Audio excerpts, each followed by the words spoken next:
Sekjen PDIP Hasto Kristianto disebut sudah menyiapkan bukti video skandal korupsi yang melibatkan pejabat negara. Juru bicara PDIP Guntur Romli menyatakan bahwa Hasto akan mengungkap informasi dan video terkait skandal yang melibat petinggi negara dan elit politik di Indonesia. Bukti video tersebut mengenai skandal korupsi yang melibatkan pejabat negara era pemerintah Presiden Joko Widodo selama 10 tahun. Pengungkapan ini merupakan bentuk perlawanan terhadap tuduhan kriminalisasi yang dialami Hasto terkait kasus Harun Masiku.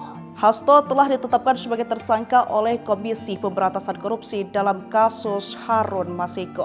Guntur menyebutkan bahwa video-video yang akan diungkap oleh Hasto menunjukkan tindakan para elit politik yang menyalahgunakan kekuasaannya untuk melakukan korupsi dan mengintervensi proses penegakan hukum. Guntur menambahkan waktu publikasi video akan bergantung pada momentum yang dipilih oleh Hasto. Guntur memberikan contoh bahwa salah satu video menampilkan upaya untuk mengkriminalisasi mantan calon Presiden Anies Baswedan melalui kasus korupsi. Selain itu, ada video yang menunjukkan penyalahgunaan kekuasaan oleh petinggi lembaga penegak hukum untuk menutupi masalah anggota keluarganya. Sementara itu, Menteri Sekretaris Negara Republik Indonesia Prasetyo Hadi menanggapi kabar tersebut. Wakil Ketua Umum Partai Gerindra itu mengaku tidak tahu bahwasanya ada kabar Hasto akan membongkar sejumlah video skandal korupsi beberapa pejabat negara. Dia pun tidak masalah jika memang nantinya anak buah Megawati Soekarno Putri itu buka-bukaan ke hadapan publik.